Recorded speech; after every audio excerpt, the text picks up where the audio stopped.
Alam mo, ang iyong pagsuway ay hindi lang ikaw ang naaapektuhan. Ang iyong pagsuway ay makakaapekto sa iyong mga mahal sa buhay sa paligid mo.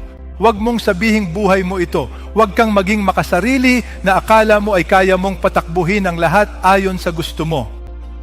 Ang paglayo sa kalooban ng Diyos ay makakasama sa iba at magdudulot ng kapahamakan.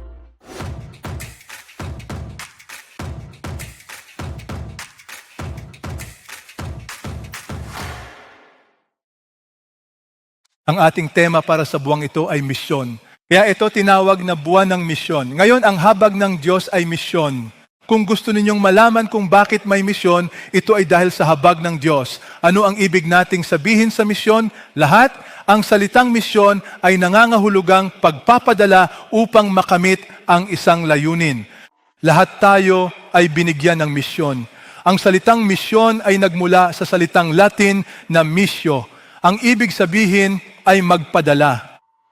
Kaya tayong lahat ay mga lalaki at babaeng may misyon. Ang mga misyon ng tao ay naglalayong pagbutihin ang buhay sa mundo. Ang misyon ng Diyos ay naglalayong baguhin ang mga buhay para sa kawalang hanggan. Alam niyo ba kung ano ang misyon ng Diyos para sa atin? Alam niyo ba ang misyon ng Diyos para sa atin? Itaas ang kamay. Diyos ko, 42 taon na kayong kasama ng CCF at nagtataka pa rin kayo. Ano ang ating misyon? Sige, mabilis ang baliktanaw. Ito ang ating misyon mula sa Panginoon. Basahin nating lahat. Humayo kayo at gumawa ng mga alagad sa lahat ng bansa. Bautismuhan sila sa ngalan ng Ama, Anak at Espiritu Santo at ituro ang lahat ng iniutos ko. Kasama ninyo ako hanggang sa katapusan. Humarap sa katabi, ang misyon ninyo ay gumawa ng mga alagad. Ang isang Kristiyano na hindi gumagawa ng mga alagad ay hindi pa isang alagad. Dahil ang utos na ito ay para sa ating lahat na gumawa ng mga alagad. Kung gumagawa ka ng mga alagad, ang iyong mga alagad ay gagawa rin ng mga alagad. Kaya hanggat hindi ka gumagawa ng mga alagad, hindi ka pa tunay na alagad. At sa CCF, tinuturuan ka namin kung paano gumawa ng mga alagad. Ito ang plano ng Panginoon. Kaya naman ang dakilang habag ng ating Diyos ay isang misyon. Ang problema, alam mo ba ang habag ng Diyos? Ang salitang habag, compassion, ay mula sa Latin. Dalawang salita mula sa wikang Latin. Una ay com. Ano ang ibig sabihin ng com? Sama-sama. Ang apasyo ay nangangahulugang pagdurusa. Kaya ang ideya ay ang habag ay ang pagiging taong marunong makiramay. Nakikiramay ka sa mga tao. Natututunan mong damhin ang kanilang sakit upang magtulak ito sa iyo na gumawa ng paraan tungkol dito. Iyan ang habag ni Kristo. Mahal ka niya, alam niya ang iyong sakit.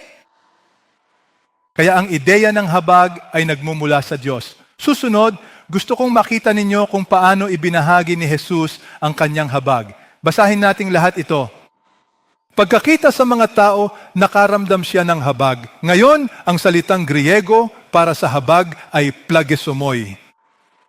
Ayaw ko na itong bigkasin ulit, napakahirap nito, dahil hindi ako marunong mag-Griego. Gayunpaman, nag-aral pa rin ako ng wikang Griego. Medyo komplikado at nakakalito ang salitang ito. Dahil ang salitang ito ay hindi kailanman ginamit sa klasikal na Griego. Ang salitang ito ay talagang inimbento ng mga apostol, ng mga disipulo. Kinailangan nilang lumikha ng bagong salita upang ipaliwanag ang habag. Sa literal, may kinalaman ito sa iyong mga lamang loob. Kasama rito ang ating tiyan, puso, atay at pati na rin ang mga bituka. Ang iyong tiyan ay sobrang nababaligtad kaya ito ay magtutulak sa iyo na kumilos.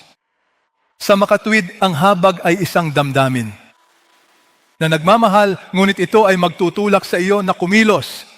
Hindi ito pwedeng puro salita lang. Ito ay damdamin na may kasamang pagkilos. Kaya ngayong araw, tatalakayin natin mula sa aklat ni Jonas, ang habag ng Diyos, mga kapatid, ay misyon. Makikita ninyo ito sa aklat ni Jonas, 3 bagay. Marami kayong matututunan. Gusto ko lang bigyang diin ng 3. Ang habag ng Diyos ay tunay na maagap sa ating lahat. Ito ay isang bagay na nagmumula sa loob niya.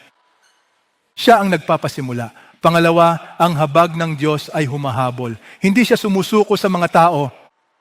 At pangatlo, ang habag ng Diyos ay nagbabago. Iyon ang gusto niya, mahal na mahal ka niya, hindi niya hahayaan na manatili ka kung ano ka ngayon. Lahat tayo ay kailangang lumago. Kaya ang habag ng Diyos ang magtutulak sa iyo na patuloy na lumago. Magsimula na tayo. Jonas, Kabanata 1, Talata 1. Dumating ang salita ng Panginoon kay Jonas na anak ni Amitay na nagsasabi, "Bumangon ka, pumunta ka sa Nineve, ang dakilang lungsod, at sumigaw ka laban dito, sapagkat ang kanilang kasamaan ay umabot sa harap ko." Susunod na obserbasyon. Una, dumating ang salita ng Panginoon. Ang Diyos ang siyang nagpasimula ng lahat ng mga bagay sa ating mundo. Ang salita ng Diyos ay dumating kay Jonas. Susunod, ano ang ikinababahala ng Diyos? Ang Diyos ay may malasakit sa isang lungsod. Tinatawag itong Nineve. Isang dakilang lungsod. Nineve ang dakilang lungsod. Sa pagbabasa ng aklat ni Jonas, hindi ito tungkol sa isda. Lumitaw lang ang salitang isda ng 4 na beses. Hindi ito tungkol sa dakilang lungsod. Lumitaw ito ng 9 na beses. Ito ay tungkol sa Panginoon. Ito ay tungkol sa Diyos. Siya ay lumitaw ng 38 beses. Kaya ang Diyos ang nagpapatakbo ng lahat. Ginagamit ng Diyos ang mga tao.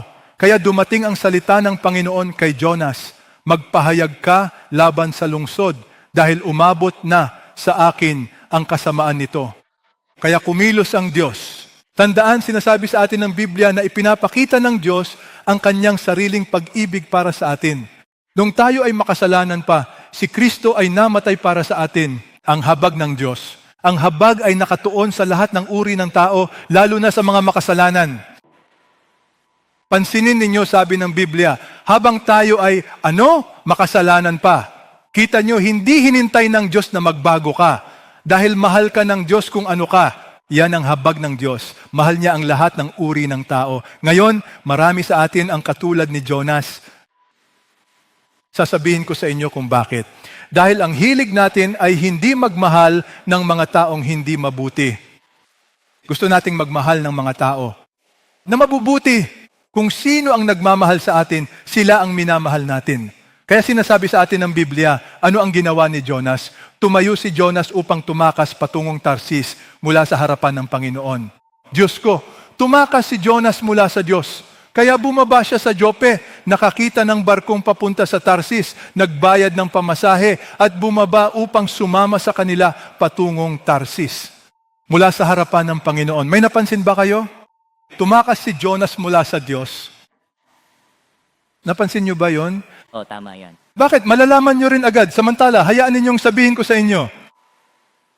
Para malaman ang kalooban ng Diyos, huwag tularan si Jonas. Bakit? Tingnan niyo si Jonas.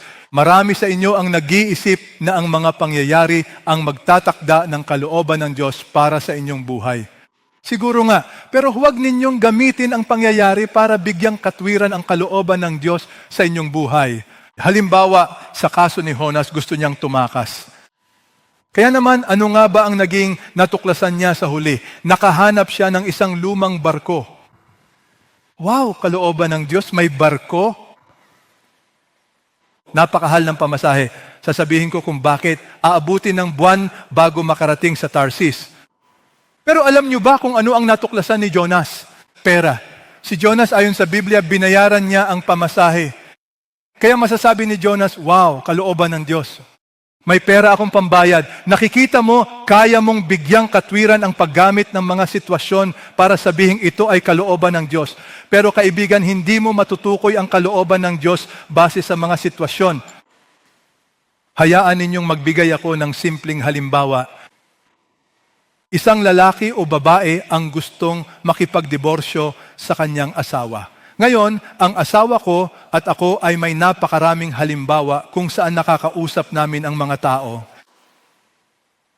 At alam nyo ba kung ano ang sinasabi nila sa amin? Gusto ng Diyos na maging masaya ako. Kaya ito ay kalooban ng Diyos. Paano mo nalaman? Well, may nakilala ako. Gusto niya akong pakasalan, kalooban ng Diyos. Diyos ko, Paano magiging kalooban ng Diyos yan? Labag yan sa Biblia. Kaya mga ginang at ginoo, makinig kayo sa akin ngayon. Huwag ninyong tukuyin ang kalooban ng Diyos base sa mga sitwasyon. Ang mga sitwasyon ay magpapatunay lamang. Pero anuman ang gawin ninyo, siguraduhin ito ay naaayon. Lagi tayong manatili sa salita ng Diyos. Malinaw ba tayo sa puntong ito? Huwag na huwag gagawa ng anumang bagay base sa mga sitwasyon. Labag yan sa salita ng Diyos. Gusto mong magpakasal, mukhang mabait ang tao. Gusto mo ang tao, pero ayaw ng mga magulang mo. At sinasabi ng Biblia, sundin ang inyong mga magulang. Kaya ano ang kalooban ng Diyos? Sa sandaling iyon, ang kalooban ng Diyos ay huwag mo munang pakasalan ang tao. Hanggat hindi mo nakukuha ang basbas ng iyong mga magulang. Dahil ganyan mo matutukoy ang kalooban ng Diyos. Malinaw ba tayo? Kaya naman, sa ating kwentong ito, ano nga ba ang inyong napansin? Si Jonas, inutusan siya ng Diyos na pumunta sa Nineveh. Bakit ayaw niyang pumunta? Bakit siya nagdesisyong pumunta sa Espanya, sa Tarsis? Makinig kayo, si Jonas ay may pagtatangi dahil ang Nineveh, ang kabisera ng Assyria, ay mga masasamang tao. Sila ang mga kaaway ng mga Israelita. Alam ni Jonas na ang Assyria ay darating balang araw, marahil balang araw para sa lakay ng Israel. Noong panahong iyon, hindi pa sumasalakay ang Assyria sa Israel. Pero alam ni Jonas na sila ay masasamang tao. Katulad mo, katulad ko. May mga tao sa buhay mo na nakagawa ng mali sa iyo. May mga tao sa buhay mo na meron kang pagtatangi. Ayaw mong makipag-ugnayan sa kanila. Huwag kang maging katulad ni Jonas. Dahil ang habag at pagmamahal ng Diyos ay tunay na para sa ating lahat. At napansin mo ba, ginagamit ng Diyos si Jonas para abutin ang mga tao. Gagamitin ka ng Diyos para ipakita ang kanyang habag. Hindi ipinapakita ng Diyos ang kanyang habag nang hindi gumagamit ng tao bilang instrumento. Ikaw at ako ay instrumento ng Diyos. Kaya pakiusap, tandaan ito. Pero ang problema sa instrumento ng Diyos, tayo ay katulad ni Jonas. Tayo ay matigas ang ulo. Meron tayong sariling kagustuhan. At ganun din si Jonas. Kaya ano ang ginawa ng Diyos? Well, noong nagsimulang umalis si Jonas sa Israel, hinabol siya ng Diyos. Sinubukan niyang tumakas mula sa Diyos. Sa madaling salita, sinubukan mo na bang tumakas mula sa Diyos? Sinubukan mo na bang tumakas mula sa Diyos? Ang ilan sa inyo ay narito, pero ang puso ninyo ay hindi sumusunod sa nais ng Diyos. Alam ng Diyos ang iyong puso. Kaya ano ang ginawa ng Diyos? Nagpadala ang Panginoon ng malakas na hangin sa dagat at nagkaroon ng malakas na bagyo sa dagat, kaya ang barko ay muntik ng mawasak. Ano ang ginawa ng Diyos? Pansinin ninyo. Nagpadala ang Diyos ng malakas na hangin. Ang Diyos ang nagtakda ng hangin. Ang Diyos ang nagtakda sa dagat na maging maalon. Ano ang natututunan ninyo? Hahabulin ka ng Diyos. Ngunit ang kanyang mga pamamaraan ay hindi laging gusto mo. Gagamit ang Diyos ng mga problema. Gagamit ang Diyos ng mga pagsubok para makuha ang iyong atensyon. Iyon ang nangyari rito. Hindi nagdadahilan ng Biblia. Sabi ng Biblia, ang Panginoon, nagpadala ng malakas na hangin. Nagpadala ang Panginoon ng bagyo. Natakot ang mga mandaragat at ang bawat isa ay tumawag sa kani-kanilang Diyos. Itinapon nila ang mga kargamento na nasa loob ng barko sa dagat upang gumaan ito para sa kanila. Ngunit si Jonas ay bumaba sa pinakailalim ng barko. Ano ang ginagawa ni Jonas? Mukhang mahimbing na natutulog si Jonas ngayon. Sa tingin mo ba, posible kaya yon? Para sa mga Kristiyano, gaya mo, gaya ko, na mawala sa kalooban ng Diyos at hindi mabagabag ng kanilang konsensya. Posible bang may ilan sa atin ang natutulog ngayon? Sa espiritual na aspeto, ikaw ay natutulog, wala kang ideya kung ano ang nangyayari sa paligid natin. Gusto kang gamitin ng Diyos pero ikaw ay natutulog? Posible ito dahil nangyari ito kay Jonas. Si Jonas ay natutulog.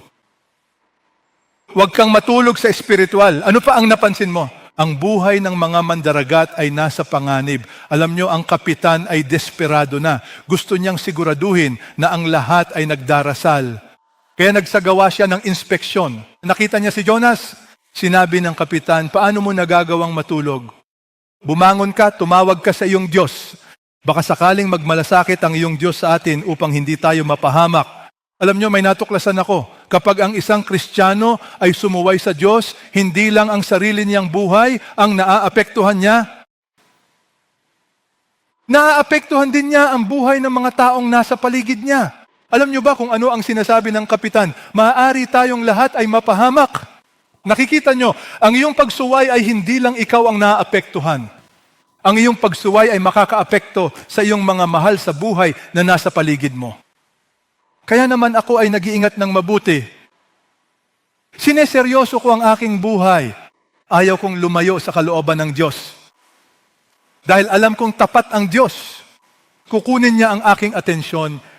Ngunit posible na ang mga bunga ng iyong pagsuway ay magkaroon ng negatibong epekto sa iyong mga mahal sa buhay.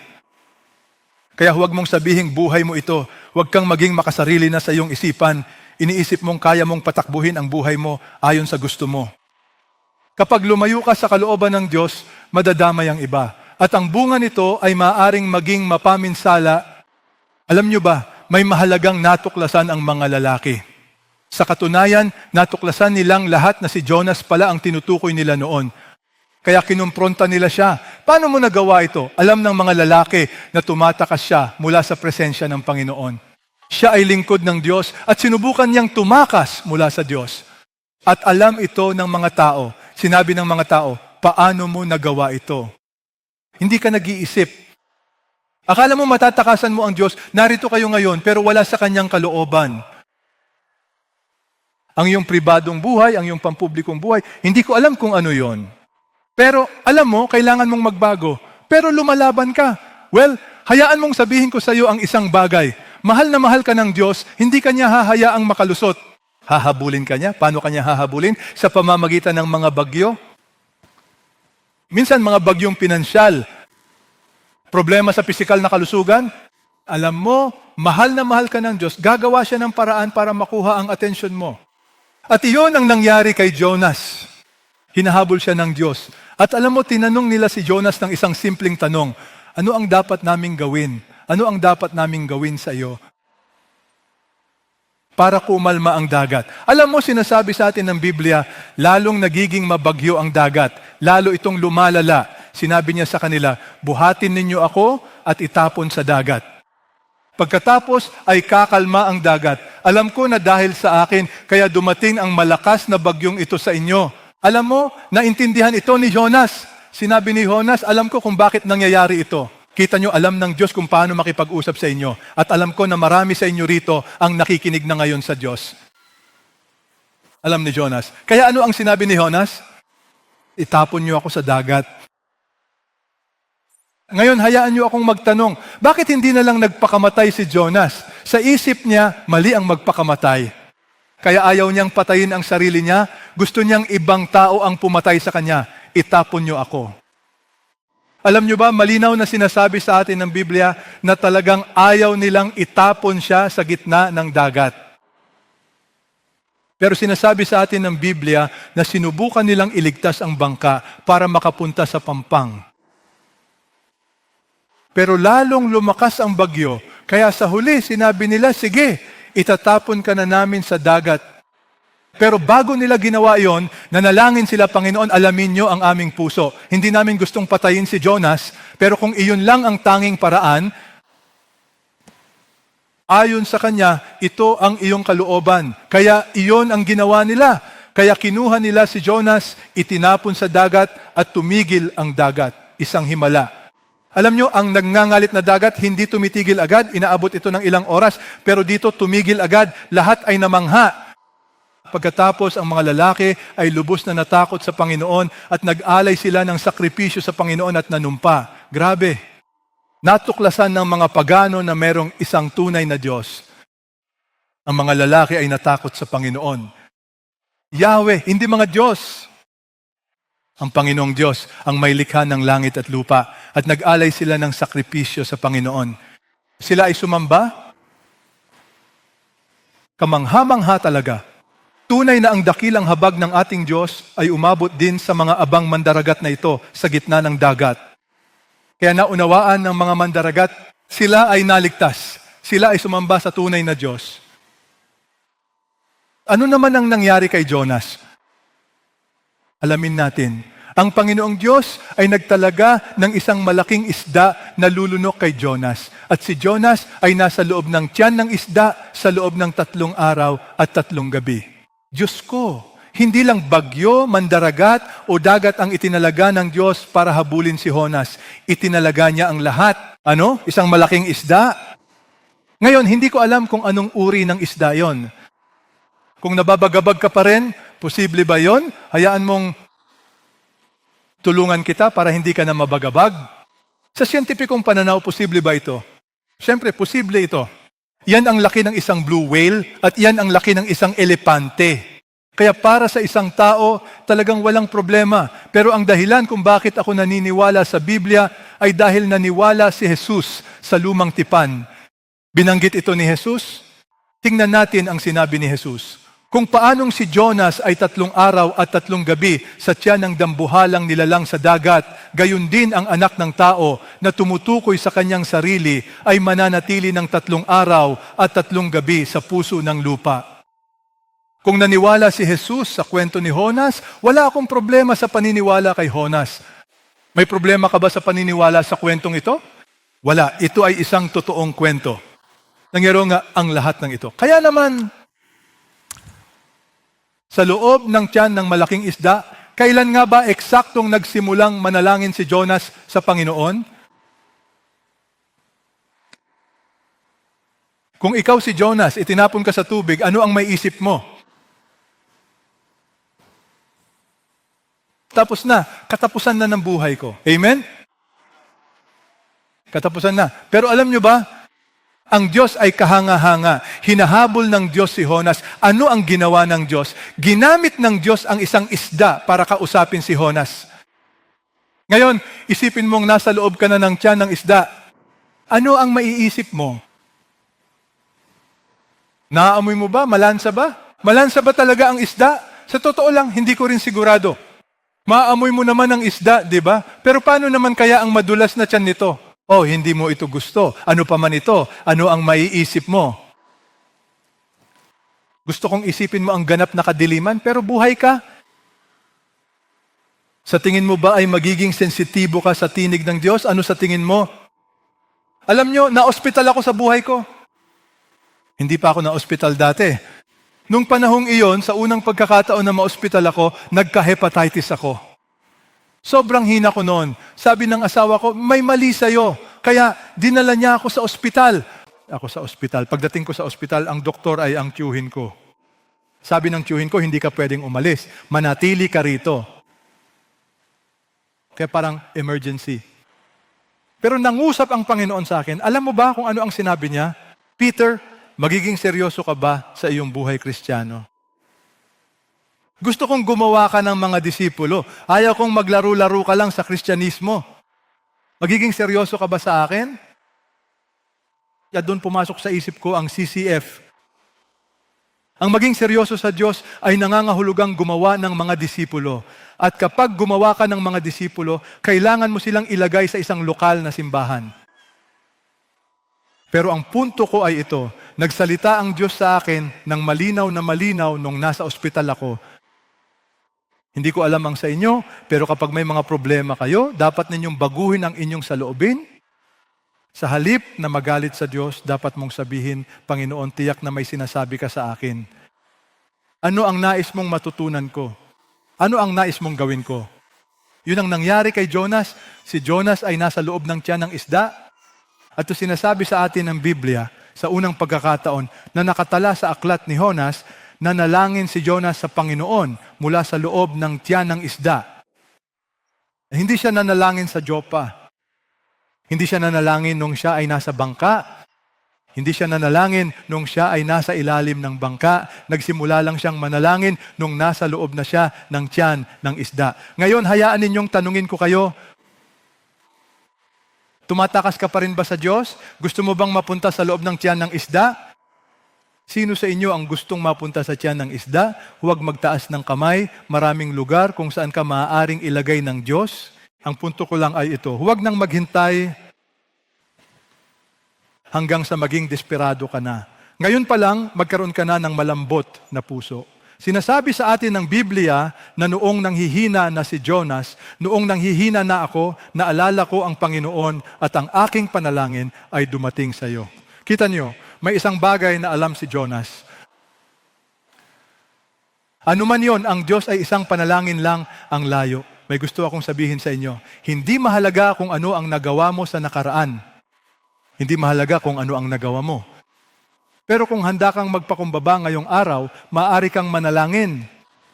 At kapag nanalangin ka na, sinasabi sa atin ng Biblia, tumutugon ang Diyos. Pero naghihintay ang Diyos na ikaw ang gumawa ng unang hakbang. Inutusan ng Panginoon ang isda at iniluwa nito si Jonas.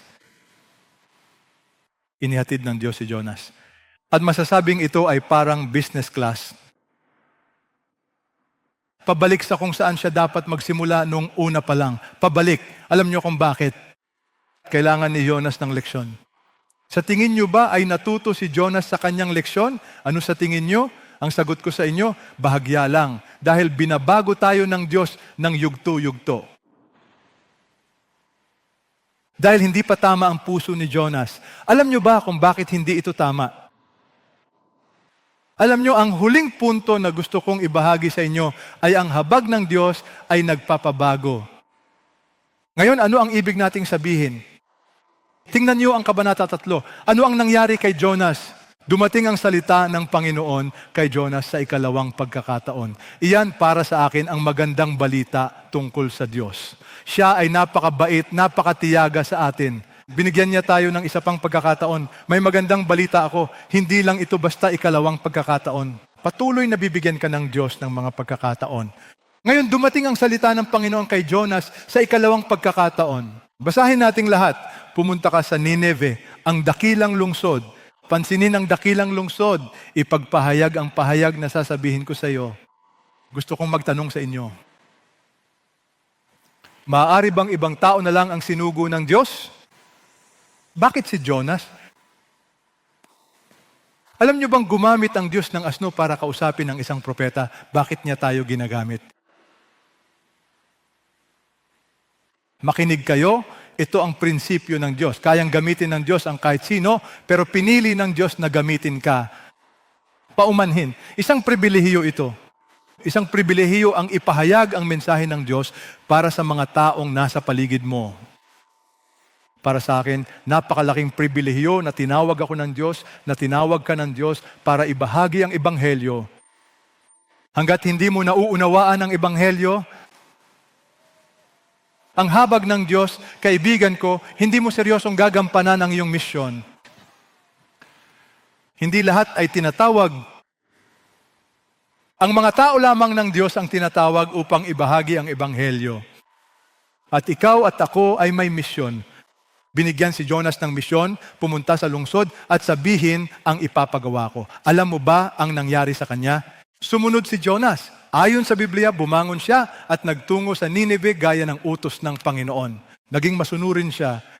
Ngayon, ang Nineve ay isang napakalaking lungsod, isang araw na lakad.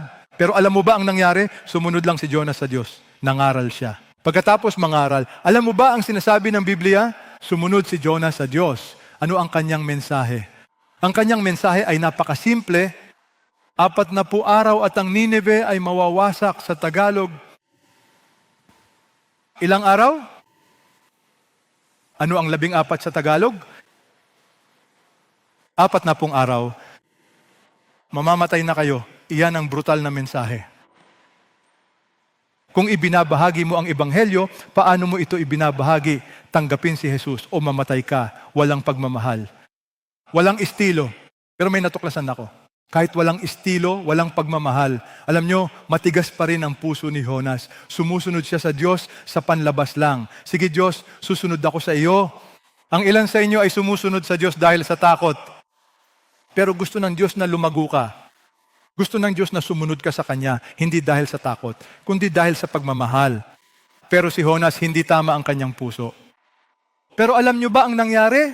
Ang mga tao sa Nineveh ay naniwala sa Diyos. Nagpahayag sila ng pag-aayuno. Katulad natin, isipin nyo, panalangin at pag-aayuno. Mula sa pinakadakila hanggang sa pinakamababa, kasama ang hari. Wow, paano nagawa yun ng Diyos? Hindi dahil kay Jonas.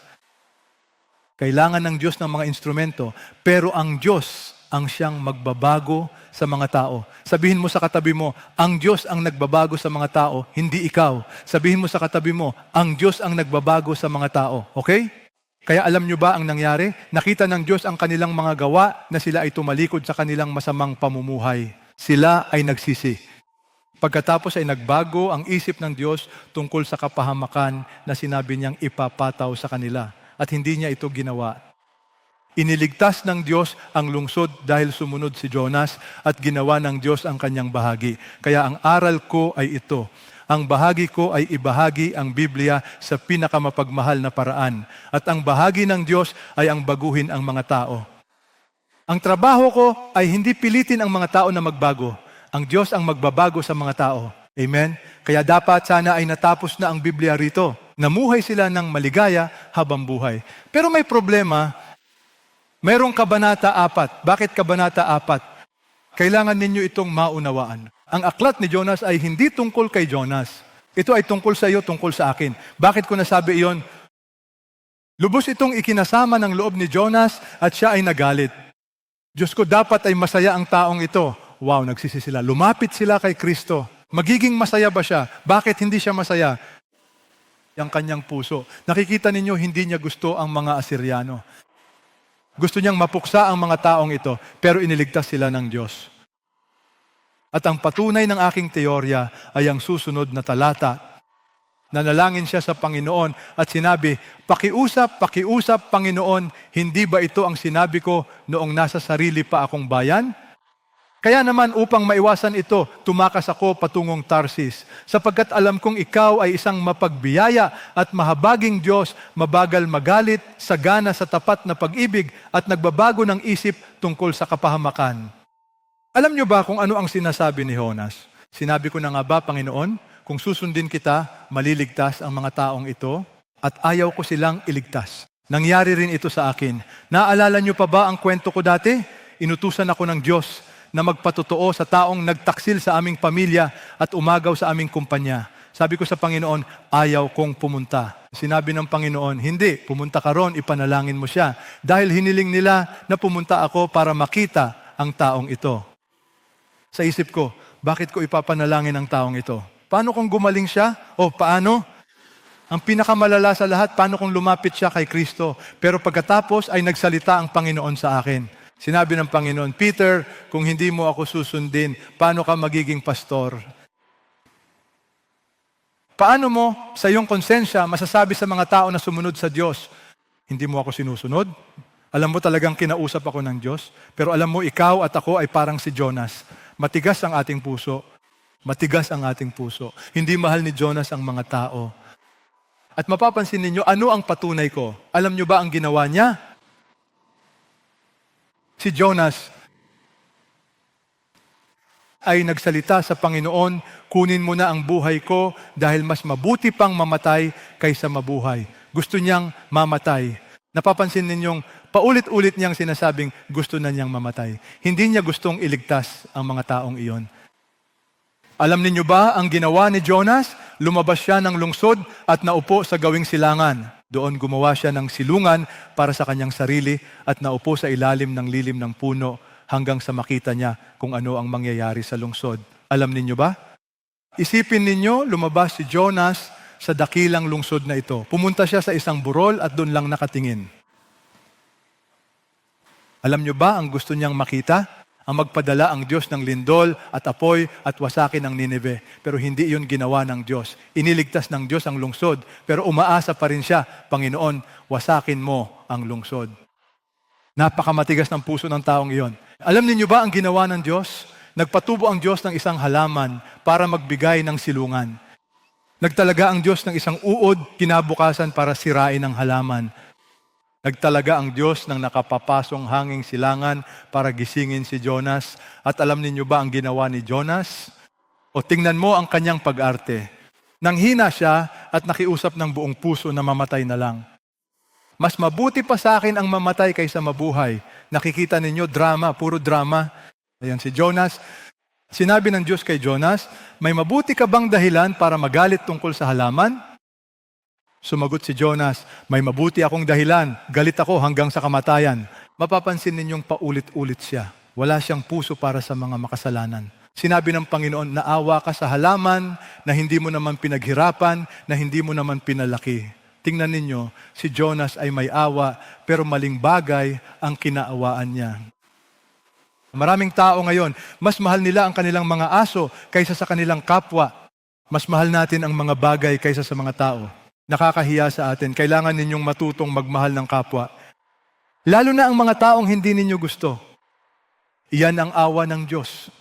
Nga pala, may mga tao ba kayong hindi gusto? May mga ninibita ba sa buhay ninyo? May ginawa silang masama laban sa inyo? Hindi ninyo sila gusto? Well, sinasabi sa atin ng Biblia, ang huling talata sa aklat ni Jonas, hindi ba dapat akong maawa sa Nineveh, ang dakilang lungsod kung saan mayroong higit sa 100,000 katao na hindi alam ang pagkakaiba ng kanan at kaliwa. Sinasabi sa atin ng maraming scholar na mga bata ang mga ito, na hindi pa marunong kumilala ng kanan o kaliwa, ibig sabihin, napakaraming tao.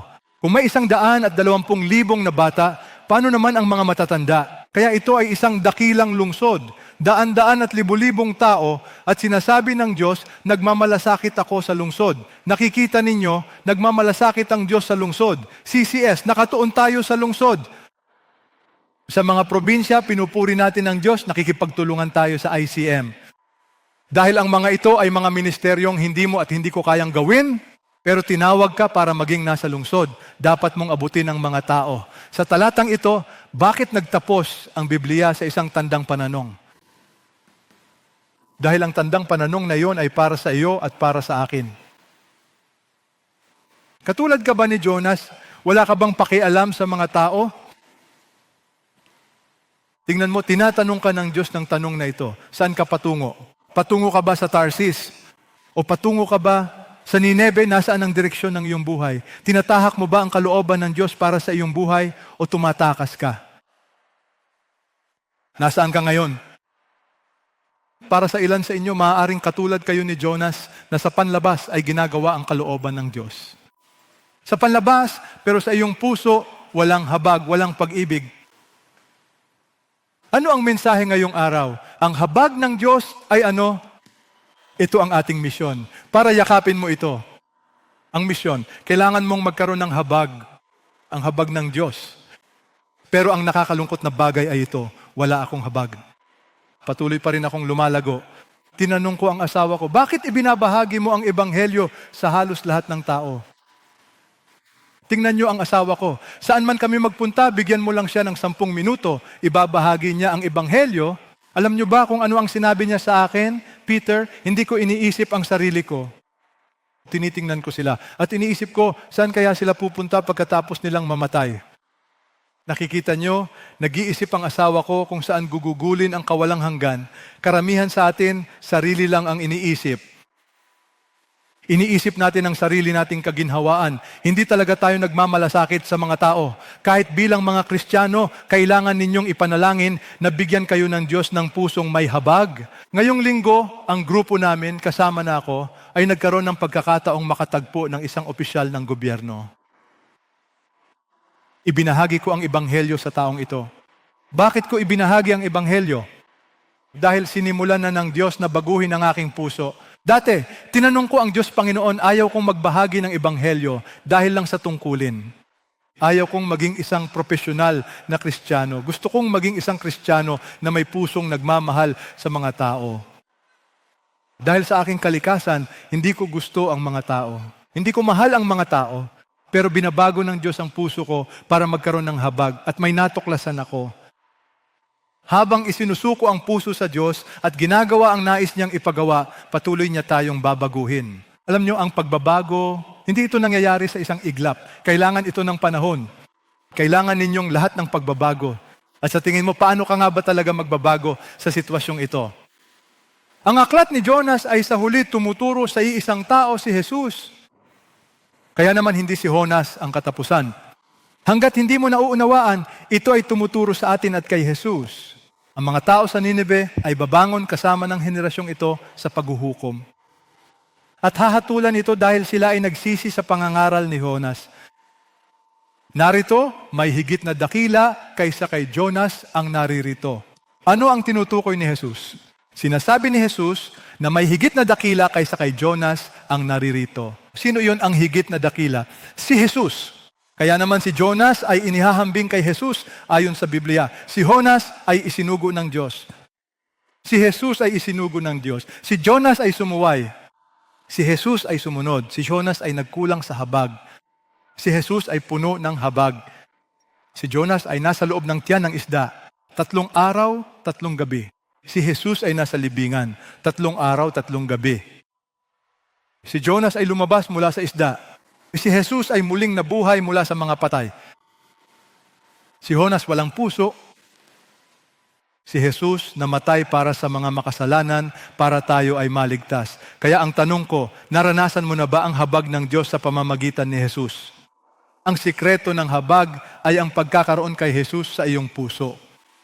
Hanggat hindi mo nararanasan ang pag-ibig ng Diyos sa pamamagitan ni Jesus, hindi mo talaga kayang magkaroon ng habag para sa mga taong hindi mo gusto. Ang totoo, may mga taong gusto mo, may mga taong hindi mo gusto. Huwag maging matigas ang puso. Paano ka magkakaroon ng puso at habag ng Diyos? Sinasabi sa atin ng Biblia sa pamamagitan ni Kristo. Inamin ito ni Apostol Pablo. Ang pag-ibig ni Kristo ang kumukontrol sa atin. Sinasabi ni Pablo, ako ay kontrolado ng pag-ibig ni Kristo. Pansinin ninyo, hindi lang si Kristo ang nagmamahal sa akin. Ito ay ang pag-ibig ni Kristo, ang pag-ibig ng Diyos na nasa loob ni Pablo. Damhin ang pag-ibig ng Diyos. Humarap sa katabi at sabihing, mahal ka ng Diyos. Naniniwala ka bang mahal ka ng Diyos? Oo o hindi? Naranasan mo na ba ang kanyang pag-ibig at kapatawaran? Hanggat hindi, hindi mo malalaman ang tinutukoy ko kung bakit dapat mong sabihin sa iba na namatay si Jesus para sa kanila. Wala kayong ideya kung ano ang tinutukoy ko. Pero kapag naranasan mo na ang pag-ibig ng Diyos, kung paano ka pinatawad, kung paano nabago ang iyong buhay, sinasabi ko sa iyo. Gusto mong ibahagi sa tao ang mabuting balita. Namatay siya para sa lahat upang ang mga nabubuhay ay hindi na mamuhay para sa kanilang sarili, kundi para sa Kanya na namatay at muling nabuhay para sa kanila. Mga Ginoo at ginang, hindi na ako namumuhay para sa aking sarili. Pero may tendensya akong mamuhay para sa aking sarili. Pero sinabi sa akin ng Diyos, namatay siya para sa akin. Para mamuhay na ako ngayon para sa Kanya. Ikaw naman, nagsasalita ba ang Diyos sa iyo? Pamilyar ka ba? Nauunawaan mo na ba kung ano ang habag ng Diyos? Ang habag ng Diyos ay misyon. Ngayon, ano ang habag ng Diyos? Ito ay kusa. Galing ito sa Kanya. Mahal ka Niya. Walang pumilit sa Kanya na mahalin ka. Mahal ka Niya. Ano ang habag ng Diyos? Hinahabol ka Niya. Hinahabol ka ba ng Diyos ngayon? May mga problema ba ang ilan sa inyo? Siguro. Hindi galit ang Diyos? Mahal ka ng Diyos? Gusto Niyang baguhin ka? Handa ka na bang mabago? Ngayon, kung ang ilan sa inyo ay gustong maranasan ang pagmamahal ng Diyos sa inyong puso, gusto kong manalangin kayo kasama ko. Yuko tayo ng ating mga ulo. Kung nasaan ka man, kung gusto mong baguhin ka ng Diyos, gusto mong maranasan ang pagmamahal ng Diyos, kung nasaan ka man, itaas mo ang iyong kamay. Purihin ang Diyos. Sa inyong mga nasa satellites, sa inyong mga nanonood sa amin sa buong mundo, nasaan man kayo, kung narinig ninyo ang tinig ng Diyos na nagsasabi sa inyong magsisi, magbago at handa kayong sumuko sa Kanya, itaas ang inyong mga kamay. May iba pa ba? Mas mataas, mas mataas. Sige na nga. Alam nyo ba kung bakit napakahalaga nito? Ngayong araw, marirealize mong baka ginagawa mo ang kalooban ng Diyos, pero wala sa iyo ang puso niya. Bakit hindi ka magdasal na bigyan ka ng Diyos ng pusong may habag? Lumapit ka talaga kay Jesus. Damhin mo ang pagmamahal niya para sa iyo, ang kanyang walang pasubaling pagmamahal, walang pasubaling kapatawaran. Upang makapagbahagi ka rin ng pagmamahal sa iba, may iba pa ba? Purihin ang Diyos. Nasaan ka man, bakit hindi ka tumayo? Tumayo ka. Ipagdarasal kita. Sa mga nagtaas ng kamay, kung gusto ninyong ipagdasal ko kayo, tumayo lang kayo kung nasaan man kayo. Sa satellite, tumayo kayo. Sa pagitan ninyo at ng Panginoon, huwag lumingon-lingon. Kung kinausap ka ng Diyos, kailangan mong magdesisyon. Gaya noong nakaraang linggo, ngayong araw, kapag narinig mo ang kanyang tinig, huwag mong patigasin ang iyong puso. Kung kinakausap ka ng Diyos, may iba pa ba? Tumatakas ka sa Diyos, okay? At kinakausap ka ng Diyos ngayong araw. Sinasabi ng Diyos, bakit hindi ka magbago? Ang ilan sa inyo ay nakikipagkompromiso. Akala mo ay makakatakas ka sa Diyos. Dahil narito ka at nakikinig sa mensaheng ito, ibig sabihin ay hinahabol ka ng Diyos at mahal ka ng Diyos. Kaya bakit hindi ka sumuko sa kanyang pagmamahal? May iba pa ba? Saan ka man naroroon, purihin ang Diyos. Ngayon, sabayan mo ako sa panalangin ito. Panginoong Jesus, narito ako. Isinusuko ko ang aking buhay. Minsan, Panginoon, o kahit ngayon, sinusubukan kong tumakas. Pero ngayong araw, uuwi na ako. Panginoon, lumalapit ako sa iyo. Gagawin ko ang nais mong ipagawa sa akin. Pupunta ako kung saan mo gustong pumunta ako, kunin mo ang buhay ko at bigyan mo ako ng pusong may habag. Bigyan mo ako ng pusong katulad ng kay Jesus. Ipinapanalangin kong matuto akong magmahal ng kapwa. Sa ngalan ni Jesus, manalangin tayong lahat. Amen. Pagpalain kayo ng Diyos.